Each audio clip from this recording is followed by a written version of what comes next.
नमस्कार बच्चों, हार नहीं होती इस पाठ में फिर से एक बार आपका स्वागत। आज हम सुगम भारती पाठ्य पुस्तक से पाठ क्रमांक 19वां पढ़ने जा रहे, जिसका शीर्षक है हार नहीं होती। हार नहीं होती इस पाठ का ये सेशन क्रमांक दूसरा है। यह एक कविता है और इस कविता में कवि ने बहुत ही सुंदर सीख विद्यार्थियों को दी है। इसके पहले सेशन में हमने कविता के पहले अंश को विस्तार से पढ़ा है। अब उर्वरित अंश को इस सेशन में हम पढ़ेंगे। चलिए सब लोग जल्दी से पाठ्य पुस्तक निकालिए।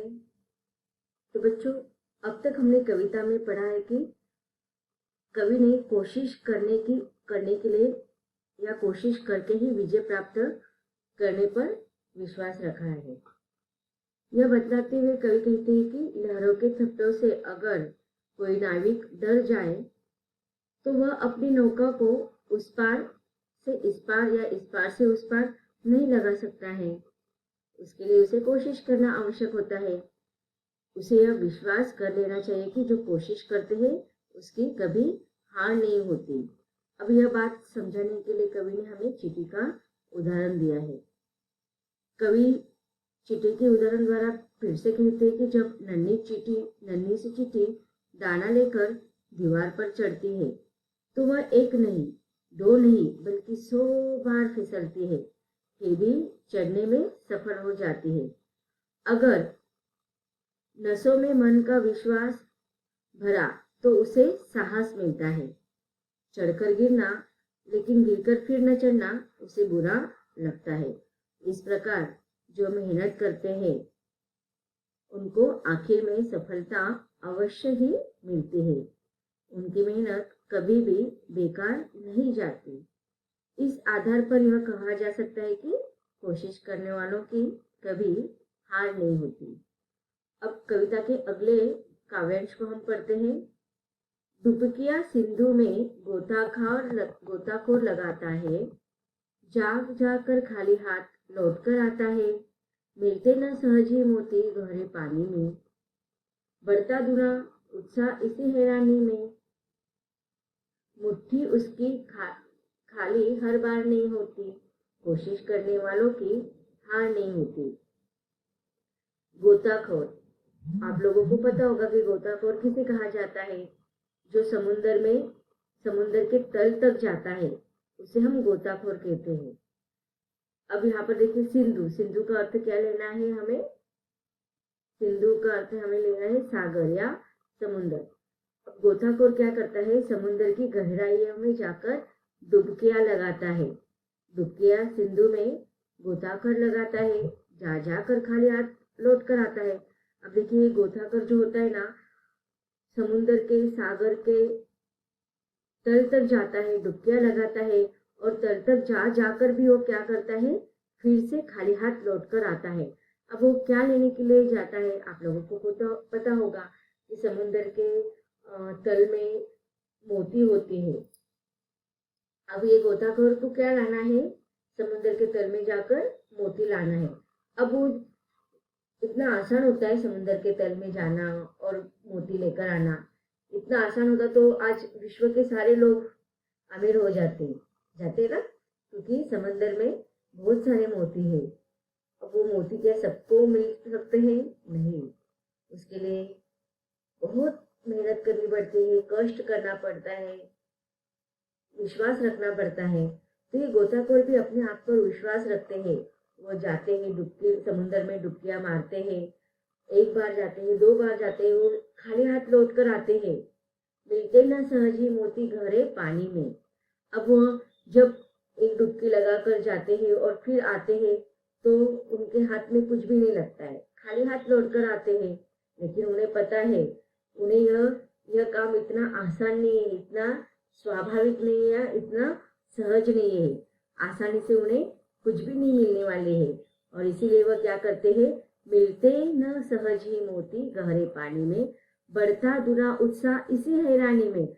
अब देखिए वह एक बार जाते हैं, कोशिश करते हैं, लेकिन कोशिश करने के बाद खाली हाथ लौट आते हैं।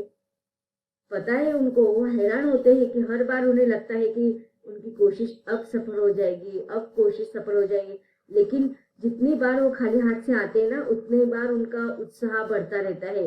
अगर इस बार नहीं मिला है ना, लेकिन अगली बार में जब डुबकी लगाऊंगा तो जरूर निश्चित रूप से मुझे खाली हाथ लौटना नहीं पड़ेगा। यह उत्साह उनके अंदर उभर आ जाता है। भली भांति वह जानता है, उसे पता है कि समुद्र की गहराई में आसानी से उन्हें मोती नहीं मिल पाएंगे। वह इसी बात को समझकर हैरान हो जाता है और बार बार वो प्रयास करता रहता है, और हर प्रयास में उसका जो उत्साह होता है ना, वो दुगुना बढ़ जाता है, और वह दुगुना उत्साह के साथ फिर से समुद्र में क्या करता है, डुबकी लगाता है। और उसे पता है, वह उत्साह के साथ जब वो डुबकी लगाता है ना, तो उसे पता है कि उसकी मुट्ठी उसकी खाली हर बार नहीं होती।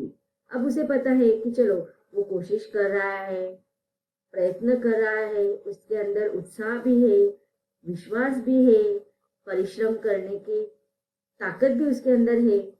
तो उसे यह कहीं ना कहीं लगता है, उसके मन में विश्वास है कि हर बार उसकी मुट्ठी खाली नहीं लौटेगा। वो कभी ना कभी तो उसकी मुट्ठी में, कभी ना कभी उसके हाथ में वह समुद्र का, सागर की गहराई में जो मोती छिपा है, वह एक बार तो उसके मुट्ठी में, उसके हाथ में लगेगा ही लगेगा। लेकिन वो आसान बात नहीं, यह भी जानता है, और यह असंभव बात को संभव करने के लिए वह बार बार डुबकियां लगाता है।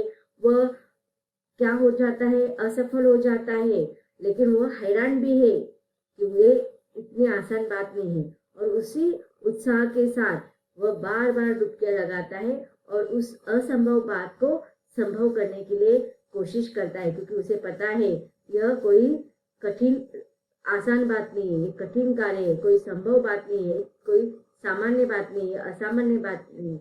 लेकिन उसे विश्वास है कि हर बार उसे सफल, आज वो असफल हुआ है, लेकिन कभी ना कभी तो उसे सफलता मिलेगी। उसके मुट्ठी में हर बार मुट्ठी उसकी खाली नहीं आएगी, यह विश्वास उसके अंदर है। और इसी कारण वह क्या करता है, मुट्ठी उसकी खाली हर बार नहीं रहेगी, इसी विश्वास से फिर से गोता कर समुद्र में डुबकियां लगाते हैं। और कोशिश करने वालों की कभी हार नहीं होती। इस प्रकार हम कह सकते हैं कि कोशिश करने पर असंभव बात को हम निश्चित रूप से संभव कर सकते हैं। अगली कविता की पंक्तियां हैं। असफलता एक चुनौती है, स्वीकार करो, क्या कमी रह गई देखो और सुधार करो, जब तक सफल न हो नींद चैन की त्यागो तुम, संघर्षों का मैदान छोड़ मत भागो तुम, कुछ किए बिना ही जय जयकार नहीं होती, कोशिश करने वालों की हार नहीं होती। अब देखिए, चींटी जो है ना, बार बार प्रयत्न कर रही है, एक बार दो बार प्रयत्न करने पर वो रुकती नहीं है, क्योंकि उसे पता है रुककर हारना बुरी बात है, बल्कि रुककर उसे चलना चाहिए, यही उसके जीवन का ध्येय होना चाहिए। अब वो गोताखोर भी क्या करता है, उसे पता है वो कोशिश कर रहा है, और कभी ना कभी उसके मुट्ठी में वह सफलता मिलने वाली है, वह मोती मिलने वाला है।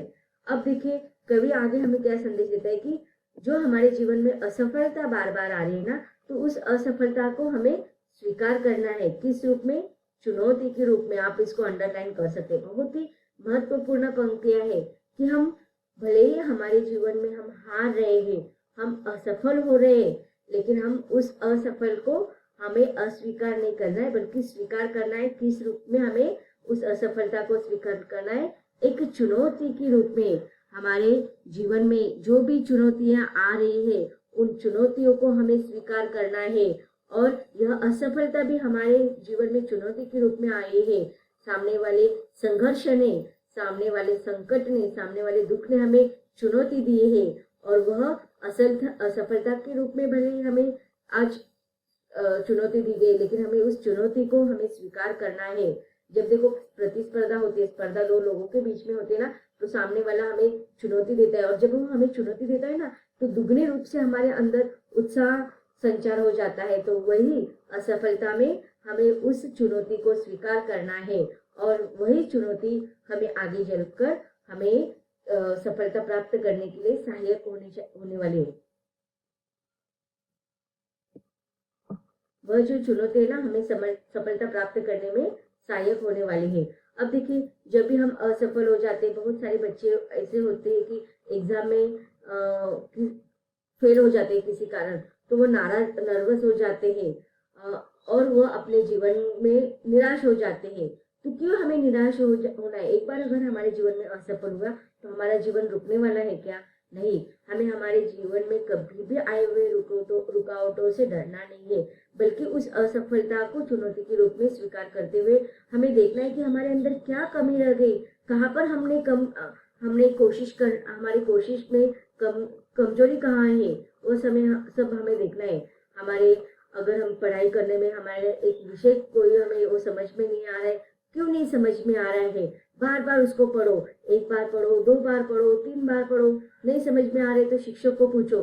शिक्षक के समझाने के एक बार समझाने पर भी नहीं समझ में आ रहा है, 2 बार समझाने पर भी नहीं समझ में आ रहा है, तीसरी बार पूछो। और क्या हमारी कमजोरियां है उसे देखो, उसमें सुधारना करो। अब गणित करते समय क्यों हमारे गलतियां हो रही है, क्यों हमारे एडिशन में गलतियां हो रही है, क्यों हमारे गुणा में गलतियां हो रही है, क्यों हमारी यह सारी टेक्निक हमें नहीं आ रही, तो उसमें देखो क्या कमी रह गई है, उसमें सुधार करो, बार बार उसे सुधारने की कोशिश करो। और जब तक हमें वो सुधार करने हैं, तब तक हमें सफलता नहीं प्राप्त होती ना, तब तक हमें हमारी गलतियों को देखना है, हमारी कमजोरियों को देखना है, हमें हमारी कमजोरियों को नजरअंदाज नहीं करना है। अभी देखो, एग्जाम के समय हम सोचते हैं कि यह विषय हमें ना नहीं आ रहा है, जो आसान विषय है ना उसकी तरफ हम ध्यान देते हैं, और जो विषय हमें कठिन लगता है ना उसकी तरफ हम नजरअंदाज करते हैं। तो ऐसा नहीं करना है, हमें जो कठिन लग रहा है ना उसकी तरफ हमें ज्यादा ध्यान देना है, और जब तक हमें उसकी तरफ ध्यान देना है जब तक वो हमें आसान नहीं लगता है। तो उसी प्रकार हमारे जीवन में जो भी कठिनाई आ रही है, जो भी हम असफल हो रहे हैं ना, तो उसके पीछे हमें हमारी कमजोरियों को ढूंढना है, उसको सुधारना है, और तब तक हमें रुकना नहीं है जब तक हम सफलता हासिल नहीं करते। जब तक न सफल हो नींद चैन की त्यागो तुम। तो इस समय देखो, यहाँ पर कवि कह रहे कि हमें चैन की नींद नहीं सोनी चाहिए। अब देखिए, डॉक्टर एपीजे अब्दुल कलाम, इन्होंने कहा है कि हमें सपने देखने हैं, लेकिन हमें नींद में सपने नहीं देखने हैं, बल्कि हमें जागते हुए सपने देखने हैं। और सपने देखने के बाद हमें नींद का त्याग करना है। हमें चैन की नींद कैसे आ सकती है? जब तक हमारे जीवन का लक्ष्य हमारा पूरा नहीं होता है, जब तक हमारे जीवन के उद्देश्य को हम पूरा नहीं कर सकते ना, हमें चैन की नींद नहीं सोनी चाहिए। चैन की नींद को हमें त्याग करना है। संघर्षों को, मैदान को हमें बीच में छोड़कर भागना नहीं है। चैन की नींद, जब तक सफलता ना मिले ना तब तक हमें चैन की नींद नहीं लेनी है। दृढ़ संकल्प के साथ हमें संघर्षों के मैदान में डटे रहना है। कुछ किए बिना ही जय जयकार नहीं होते हैं।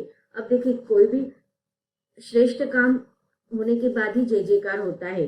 तो श्रेष्ठ और अटूट कर्मों के लिए अगर हमें हमारे जीवन में सफलता चाहिए, हमारे जीवन में हमें भी लगता है कि कोई हमारा जय जयकार करे, तो उसी के लिए हमें बिना रुके हमें आगे बढ़ना है। कुछ किए बिना ही हमारे जीवन में सब लोग आकर हमारी तारीफ नहीं करने वाले हैं। तो अगर हमें लगता है कि लोगों के सामने हम आदर्श बने, लोगों के सामने हम कुछ उदाहरण बने, तो उसके लिए हमें कुछ करना चाहिए। आज हम डॉक्टर एपीजे अब्दुल कलाम इनका नाम क्यों ले रहे, हम सावित्रीबाई फुले इनका नाम क्यों ले रहे, सरोजिनी नायडू का नाम क्यों ले रहे, माता लक्ष्मी का नाम क्यों ले रहे, हम क्यों इन सब का नाम हमारे जीवन में हम उनका जय जयकार क्यों करें, छत्रपति शिवाजी राजा का जय जयकार क्यों करें, अम्बेडकर का जय जयकार क्यों कर रहे हैं, हम भगत सिंह का जय जयकार क्यों किया है? क्योंकि उन्होंने कुछ किया है, और ऐसे समय पर उन्होंने अपने जीवन में सफलता प्राप्त की है कि एक समय वो अपने जीवन में लगातार असफल हो रहे थे, लेकिन उन्होंने अपने जीवन के उद्देश्य को जब तक वो प्राप्त नहीं करते ना, उन्होंने कमजोरियों को ढूंढा, अपने नींद चैन सब त्याग दिया, और इस प्रकार वो संघर्षों का सामना करते रहे, बिना मैदान छोड़े वह डटकर मुकाबला करते रहे, और तभी वो अपने जीवन में सफल हुए। और एक बार उन्होंने अपने जीवन में सफल होने के बाद ही वह रुके। तो इस प्रकार कोशिश करने वालों की कभी हार नहीं होती। तो बच्चों, वीर रस से ओतप्रोत यह कविता यहीं पर समाप्त होती है। धन्यवाद।